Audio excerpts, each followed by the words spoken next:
Now, again, I'm not going to go too much into what Egyptologists say because it really is a waste of time. You now have a working knowledge of chematology and how different it is than Egyptology. That has a different background of what Egypt was about, and we call it the indigenous tradition. And I met the man who is my teacher, and his name is Abdel Hakim Awayan. Well, in the early 1990s, he also revealed himself as an indigenous wisdom keeper, part of an oral tradition. Well, it's also part of Africa, but no one has ever considered, certainly not Egyptologists, that there is an oral tradition. And Hakim represents that. His tribe, the Awayani tribe, which is called the I tribe, everybody's wearing an eye of Horus, an eye of Ra, represents this tribe. They not only kept the history of their own tribe, they kept the history of all tribes.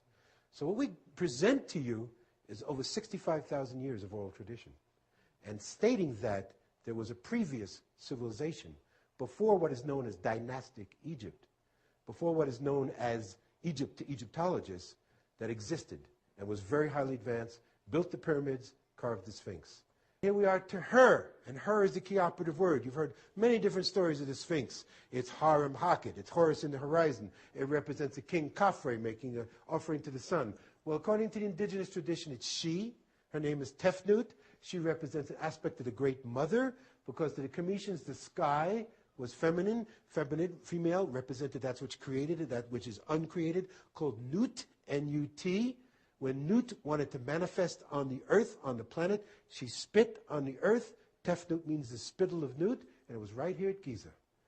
And according to this tradition, she is the oldest statue on our planet that we know of now. There may be things older, but that her date is 54,000 years, not 4,500, like Zahir Was will tell you, and not he, like Zahir Was will tell you. The face as it is today is that of a black African woman's face. She was the mother of the first king of the first dynasty, whose name was Hor-Aha, or Men-Aha. The Greeks called Menes, and to honor his mother, he had the face of the Sphinx recarved to her face. It's not a man's face to any degree, and it's a black African face, without a doubt. It's not a Caucasian male face, not by any degree. But it's not the original face. The original face was probably more like a lioness human face. We'll show you a little bit more of that later as another netter will come up. In my current book, How Patriarchy Arose, they put a false beard on her.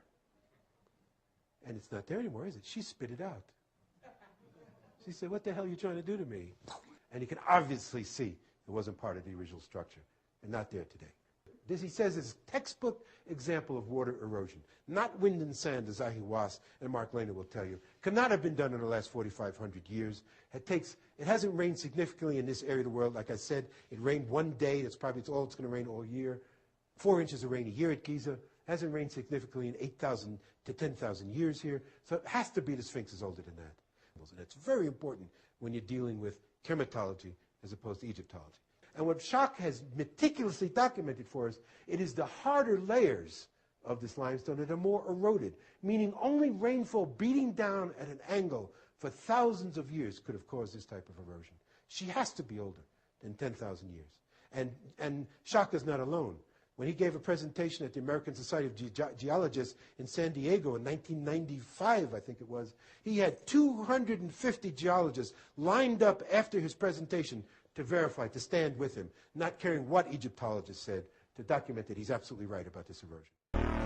Ignore. Just refuse to publish any facts of African history that don't go along with our racial theories. When black contribution to civilization is too obvious, let's find a way to attribute it to outside white influence. Return to glory, the powerful stirring of the black man. Human civilization started in Africa.